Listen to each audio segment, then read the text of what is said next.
Morning. We just finished an update with Admiral Brad Cooper, the CENTCOM commander, across the CENTCOM AOR, our leadership and troops, as you would expect, doing a fantastic job.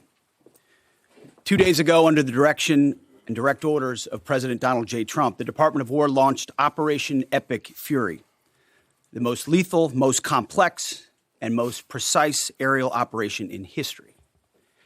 For 47 long years, the expansionist and Islamist regime in Tehran has waged a savage, one-sided war against America. They didn't always declare it openly, except for their constant chants of death to America.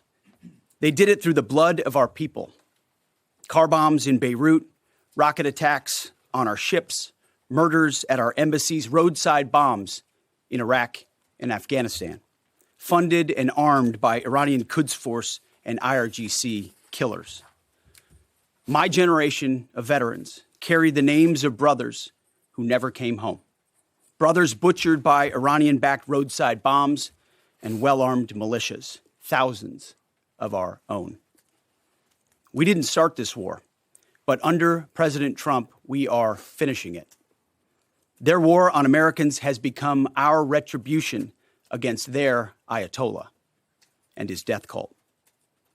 It took the 47th president, a fighter who always puts America first, to finally draw the line after 47 years of Iranian belligerence. He reminded the world, as he has time and time again, being an American means something unbreakable. If you kill Americans, if you threaten Americans anywhere on earth, we will hunt you down without apology and without hesitation, and we will kill you. President Trump has also been very consistent. Crazy regimes like Iran, hell-bent on prophetic Islamist delusions, cannot have nuclear weapons. It's common sense. Many have said it, but it takes guts to actually enforce it, and our president has guts. Iran's stubborn and self-evident nuclear pursuits, their targeting of global shipping lanes, and their swelling arsenal of ballistic missiles and killer drones are no longer tolerable risks. Iran was building powerful missiles and drones to create a conventional shield for their nuclear blackmail ambitions. Let me say that again. A conventional shield for their nuclear blackmail ambitions. Our bases, our people, our allies, all in their crosshairs. Iran had a conventional gun to our head as they tried to lie their way to a nuclear bomb. It almost worked under Obama and his terrible deal, but not under this president. Turns out the regime who chanted death to America and death to Israel was gifted death from America and death from Israel. This is not a so-called regime change war, but the regime sure did change, and the world is better off for it. Today, in their desperation, the enemy is unmasked as Iranian missiles and drones rain down indiscriminately on the hotels, airports, apartments, and other civilian targets of their neighbors. Cowardly terrorist tactics from a regime that for decades has trafficked in cowardly terrorist tactics, lies, death, and destruction to this day.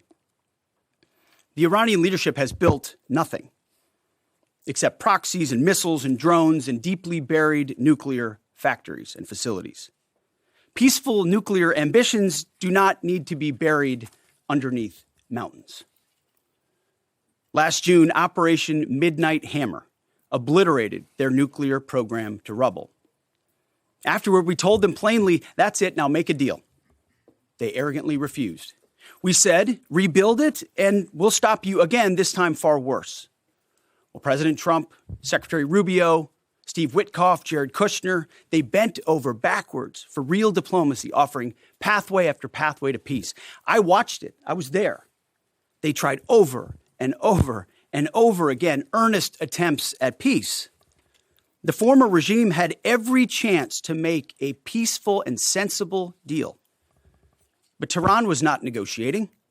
They were stalling, buying time to reload their missile stockpiles and restart their nuclear ambitions. Their goal, hold us hostage threatening to strike our forces. Well, President Trump doesn't play those games. And as Secretary Rubio said after the Maduro raid, if you don't know, now you know. President Trump puts America and Americans first. He doesn't hesitate, and neither do our troops. The mission of Operation Epic Fury is laser-focused. Destroy Iranian offensive missiles, destroy Iranian missile production, destroy their navy and other security infrastructure, and they will never have nuclear weapons. We're hitting them surgically, overwhelmingly, and unapologetically. With every passing day, our capabilities get stronger and Iran's get weaker. We set the terms of this war, from start to finish. Our ambitions are not utopian. They are realistic, scoped to our interests and the defense of our people and our allies. Speaking of people, we hope the Iranian people take advantage of this incredible opportunity. President Trump has been clear, now is your time. To Iranian security forces, choose wisely. President Trump has also been clear about your fate in either direction. To the media outlets and political left screaming endless wars, stop. This is not Iraq. This is not endless. I was there for both. Our generation knows better, and so does this president. He called the last 20 years of nation-building wars dumb, and he's right. This is the opposite. This operation is a clear, devastating, decisive mission. Destroy the missile threat, destroy the Navy, no nukes. Israel has clear missions as well, for which we are grateful. Capable partners, as we've said since the beginning, capable partners are good partners. Unlike so many of our traditional allies who wring their hands and clutch their pearls, hemming and hawing about the use of force. America, regardless of what so-called international institutions say, is unleashing the most lethal and precise air power campaign in history. B-2s, fighters, drones, missiles, and of course, classified effects. All on our terms, with maximum authorities. No stupid rules of engagement, no nation-building quagmire, no democracy-building exercise, no politically correct wars. We fight to win, and we don't waste time or lives. As the president warned, an effort of this scope will include casualties. War is hell, and always will be. A grateful nation honors the 4 Americans we have lost thus far and those injured. The absolute best of America. May we prosecute the remainder of this operation in a manner that honors them.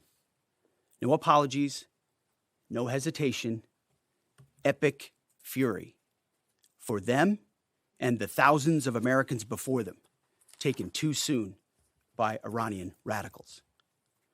Before I turn it over to General Caine for the operational update, let me speak straight to you, the Joint Force, our warriors on the front lines.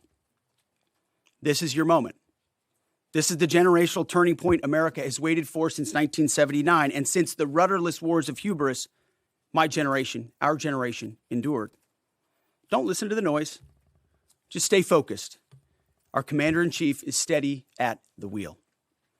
We face a determined enemy, but you are better. But we must prove it every single day. History doesn't care if we're tired, if we're scared, or if the fight feels big. It demands warriors who rise anyway. Peace through strength, the warrior ethos, lethality, unity of purpose, those are not slogans. They're the beating heart of what it means to wear the uniform, that uniform. You think clearly under fire, you act decisively in chaos, you uphold the Constitution, and you uphold our country without hesitation. We are not defenders anymore. We are warriors, trained to kill the enemy and break their will. History is watching.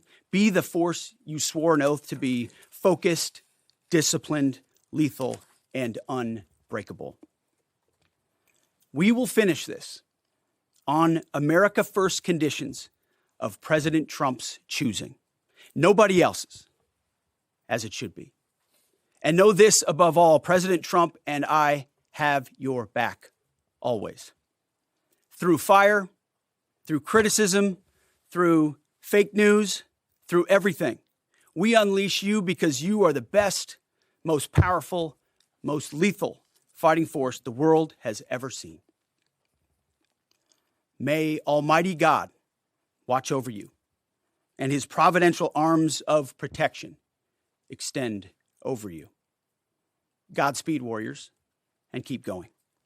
General Caine, over to you. Thank you, Mr. Secretary, and good morning, everyone. The purpose of my portion of the briefing today is to update you and the American people on the actions taken thus far. The briefing will discuss the preparation, the planning, setting the force, the early operations, and how we're assessing the progress thus far. So let's get started. On Saturday, 28 February, at 01:15 Eastern Standard Time, 9:45 a.m. local Tehran time, on the orders of the President of the United States, U.S. Central Command, under the command of United States Navy Admiral Brad Cooper, commenced Operation Epic Fury. As I said, I'm going to walk you through the initial phases of the operation, but first, I want to express my deep condolences and the condolences of the Joint Force to the Department of War personnel killed and wounded in actions thus far. As the Secretary said, they're heroes and represent the best of our nation has to offer. They're true examples of what selfless service means. Our deepest and heartfelt condolences are with their families, their friends, and their units. We grieve with you and we will never forget you.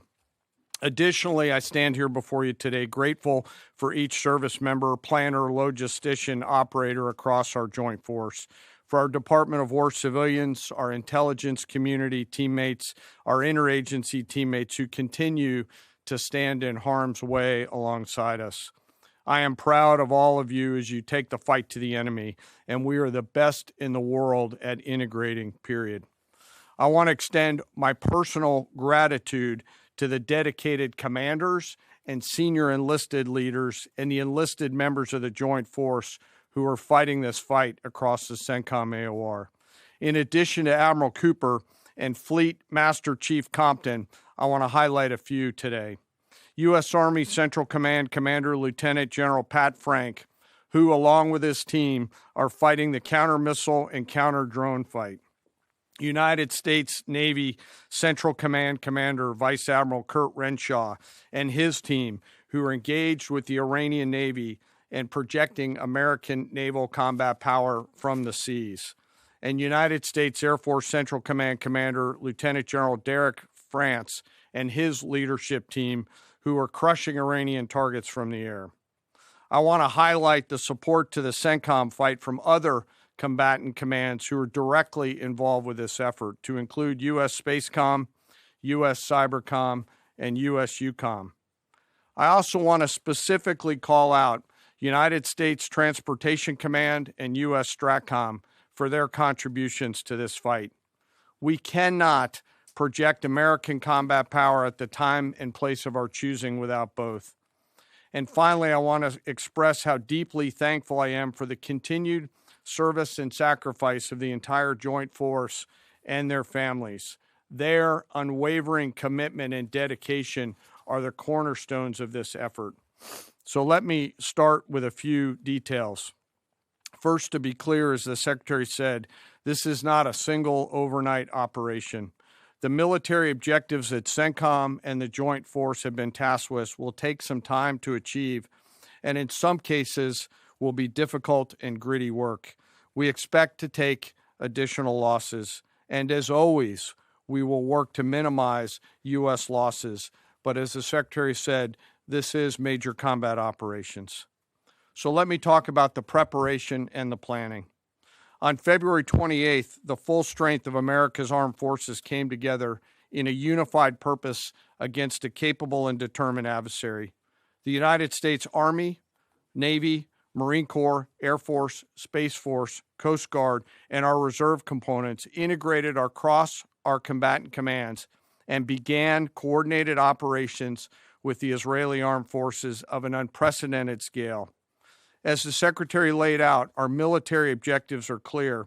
Our mission is to protect and defend ourselves and, together with our regional partners, prevent Iran from the ability to project power outside of its borders and be ready for follow-on actions as appropriate. Across every domain, land, air, sea, cyber, the U.S. Joint Force delivered synchronized and layered effects designed to disrupt, degrade, deny, and destroy Iran's ability to conduct and sustain combat operations. On the U.S. side, this marked the culmination of months and in some cases years of deliberate planning and refinement against this particular target set. From precision strikes against key military infrastructure to persistent intelligence and targeting integration to the close coordination of the components across vast distances, this operation again demonstrated America's reach, readiness, and professionalism, and that of our joint united force. It was historic not only in the operational scope, but in the level of joint integration displayed across every element of the joint force. And as I said earlier, this work is just beginning and will continue. So now to talk a little bit about setting the force and setting the theater. On the order of the Secretary of War over the last 30 days to reinforce deterrence and provide the President with credible options should action be required, the Joint Force began to systematically reposition assets and personnel across the region. These movements ensured that U.S. forces remained postured, protected, and ready to respond decisively for any emerging threat. This deployment included thousands of service members from all branches, hundreds of advanced fourth and fifth generation fighters, dozens of refueling tankers, the Lincoln and Ford Carrier Strike Group and their embarked air wings, sustained flow of munitions, fuel, supplies, all supported with command and control, intelligence, surveillance, and reconnaissance network. And the flow of forces continues today. In fact, Admiral Cooper will receive additional forces even today. This rapid buildup of forces demonstrated the Joint Forces' ability to adapt and project power at the time and place of our nation's choosing. I want to highlight a couple specific cases for you. The Gerald R. Ford Carrier Strike Group, which many of you know was down in the Western Hemisphere, redeployed across the Atlantic to set the theater. The ship, her crew, their families, and the entire strike group took a deep breath and, as they always do, began planning to conduct combat operations. The integrated Reserve and National Guard forces have continued to demonstrate the value of America's reserve forces, including the Wisconsin Army National Guard operating in Kuwait and Iraq, and Air National Guard units from a variety of states to include Vermont and Virginia. In the case of the Vermont Air National Guard and the 158th Fighter Wing, they were mobilized for Operation Absolute Resolve and then were tasked to take their F-35As across the Atlantic instead of going home to be prepared to support this operation. The same is with our Air National Guard and Air Force Reserve Command tanker and mobility forces, who stepped right out of their civilian jobs to deploy and to protect the region. Lastly, I want to highlight the unsung heroes of warfare, our American logisticians and sustainment force, those who quietly work every day behind the scenes to project and sustain America's combat power. Our leaders from World War II were right when they said professionals do logistics. As regional tensions rose, the Joint Force elevated our force protection measures on the order of the Secretary and repositioned discreetly civilians and non-essential personnel designed to ensure the safety and security of our joint force.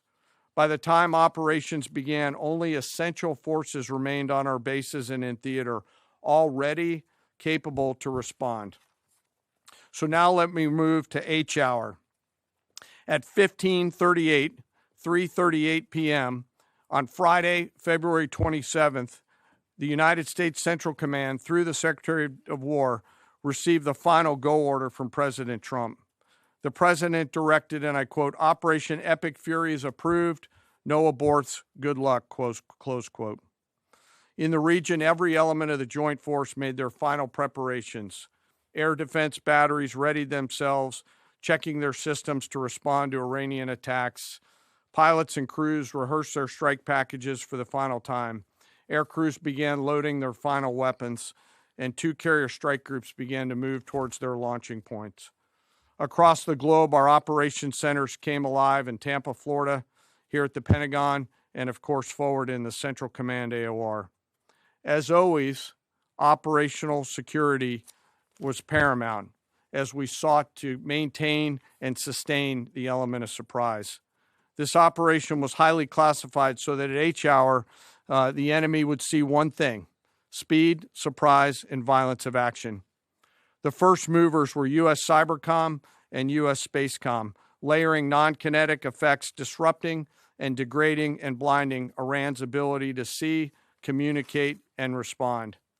At H hour, the beginning of major combat operations, 01:15 local Eastern Daylight Time, 9:45 local AM Tehran time, as dawn crept up across the Central Command AOR, the skies surged to life. More than 100 aircraft launched from land, sea, fighters, tankers, airborne early warning, electronic attack, bombers from the States, and unmanned platforms, forming a single synchronized wave. This was a daylight strike based on a trigger event conducted by the Israeli Defense Forces, enabled by the U.S. intelligence community. The first shooters at sea were Tomahawks unleashed by the United States Navy, closed in on Iranian naval forces, and began to conduct strikes across the southern flank in Iran. On the ground, forces fired precision standoff weapons, measured, deliberate, precise, and lethal. This was a massive, overwhelming attack across all domains of warfare, striking more than 1,000 targets in the first 24 hours. We are now roughly 57 hours into the operation. In the initial phase, CENTCOM's focus was systematic targeting of Iranian's command and control infrastructure, naval forces, ballistic missile sites, and intelligence infrastructure designed to daze and confuse them. Coordinated space and cyber operations effectively disrupted communications and sensor networks across the area of responsibility, leaving the adversary without the ability to see, coordinate, or respond effectively. The combined impact of these strikes, swift, precise, and overwhelming, has resulted in the establishment of local air superiority. This air superiority will not only enhance the protection of our forces, but also allow them to continue the work over Iran. Over the course of the last 2 days, the Joint Force has launched hundreds of missions from land and sea and delivered tens of thousands of pieces of ordnance. The effort continues to scale. This included American B-2 bombers, which again, similar to Midnight Hammer, flew a 37-hour round-trip sortie from the continental United States, dropping precision, penetrating munitions on Iranian underground facilities across the southern flank and slightly deeper. Additionally, Israel has separately executed hundreds of sorties against hundreds of targets. Beyond Air Force and Navy aircraft strike packages, coordinated salvos of precision standoff weapons from across the region have neutralized hundreds of pre-planned targets. As I mentioned earlier, in support of these kinetic operations, U.S. Cybercom and Spacecom have continuously layered effects to disrupt, disorient, and confuse the enemy. I will note that this operation had several combat firsts, which I'll allow at some point in the future Admiral Cooper to talk about since he owns the AOR. While we've prosecuted a relentless offensive campaign, our defense has been equally important. Across the theater, operations have remained steady and disciplined. Once again, our integrated air and missile defense network is performing exactly as it's intended. U.S. Patriot and THAAD batteries, along with ballistic missile defense-capable Navy destroyers, continue to coordinate and execute intercepts with precision and consistency.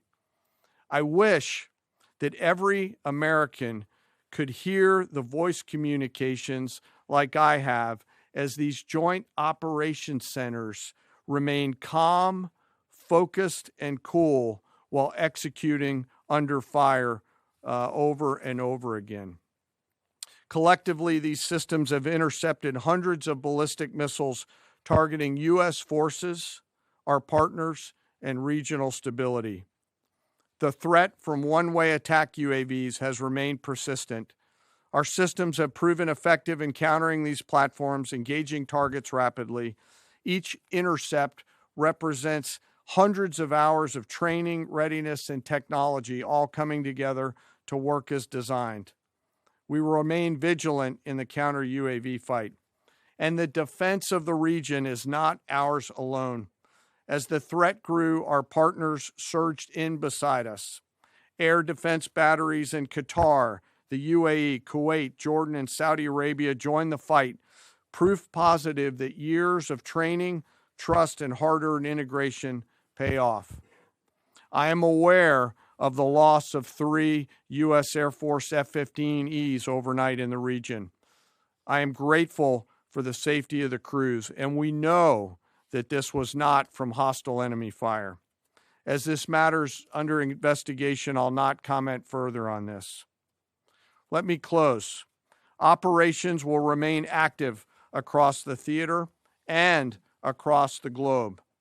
The U.S. forces are postured not only to maintain pressure, but to respond and adapt as required.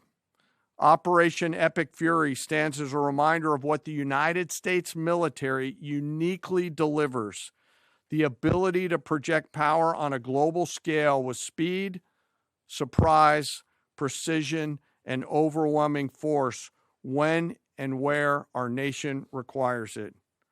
What we've demonstrated over the past several days reflects years of investment in readiness, joint integration, and professionalism of the joint force.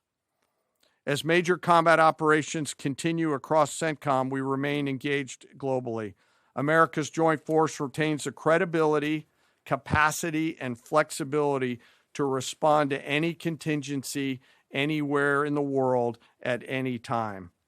To those who would test our resolve or threaten the United States, our allies, or our interests, understand clearly we can reach you, we can sustain the fight, and we can scale the fight, and we will prevail. To the American people, your joint force remains steady, frosty, calm, and focused. Your service members are trained, disciplined, and determined. We understand the risks of this mission and the weight of the responsibility that we carry. We also recognize that our families also shoulder the burden at home. You are a part of this too. I am proud today, as I am every day, to stand as a member of America's joint force. There is no mission too complex, no distance too great, and no adversary too determined for the men and women who wear our nation's uniform. We mourn our fallen, we honor their families, and we continue our mission with focus, unity, and strength. And now I'm happy to take any questions. Thank you, Mr. Chairman. Right here. Go ahead. Thank you for your time. What percentage of Iranian long-strike capabilities are still in the fight, and what is our exit strategy here, and when will it be deployed?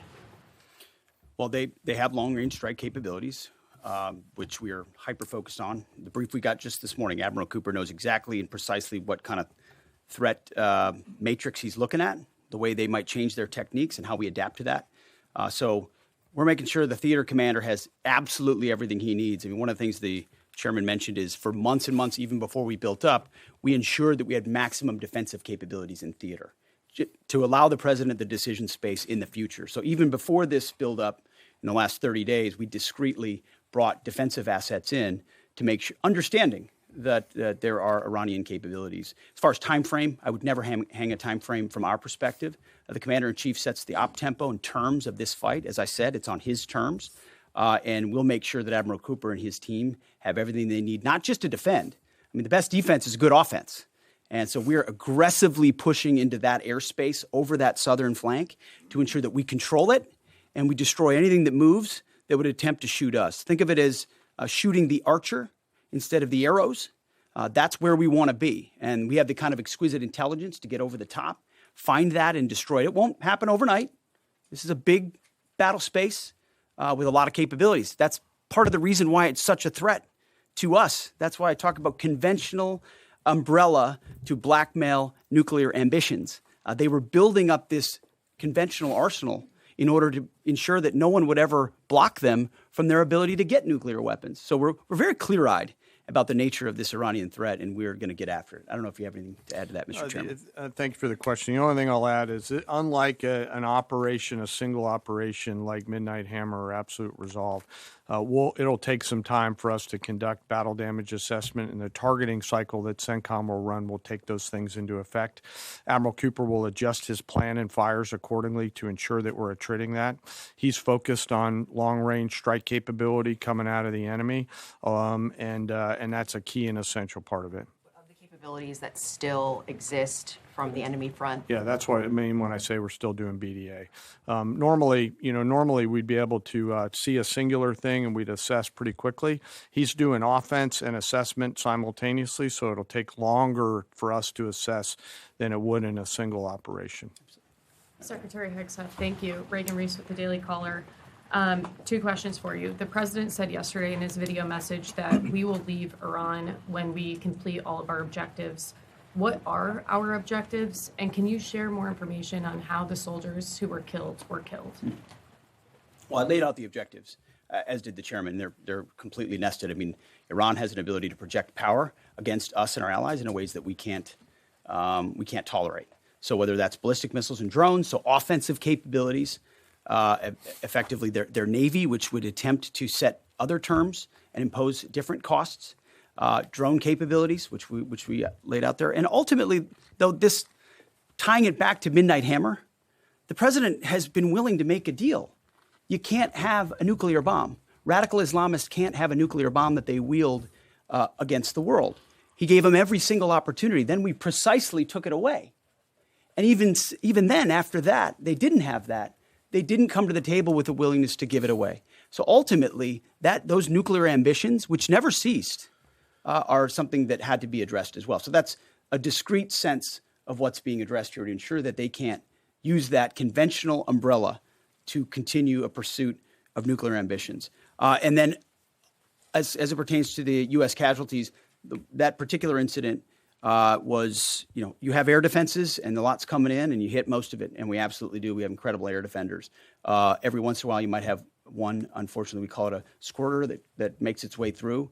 And in that particular case, it happened to hit a tactical operations center that was fortified, but these are powerful weapons. So we certainly will do, as I said, moments like that as we remember them and we take care of them and take care of their families only stiffen our resolve to ensure that we do this properly. Thank you. Yep. Right here. Thank you, Secretary Hegseth. I had 2 questions for you. First, are there currently any American boots on the ground in Iran? No, but we're not going to go into the exercise of what we will or will not do. I think it's one of those fallacies for a long time that this department or presidents or others should tell the American people, this and our enemies, by the way, here's exactly what we'll do. Here's exactly how long we'll go. Here's exactly how far we'll go. Here's what we're willing to do and not do. It's foolishness. And so President Trump ensures that our enemies understand we'll go as far as we need to go to advance American interests. But we're not dumb about it. You don't have to roll 200,000 people in there and stay for 20 years. We've proven that you can achieve objectives that advance American interests without being foolish about it. Now, will we be bold about it? Are we willing to be decisive about it? Do we put months and months of planning into what kind of effects we want to achieve? Absolutely. But going forward, why in the world would we tell you, the enemy, anybody, what we will or will not do in pursuit of an objective? We fight to win. We fight to achieve the objectives the President of the United States has laid out. And we will do so unapologetically. Thank you. Is there any significance to Israel carrying out the strike to kill the Ayatollah? And I wanted to know, what was your immediate reaction to finding out about his killing? I think Israel did a great job in the conduct of that operation.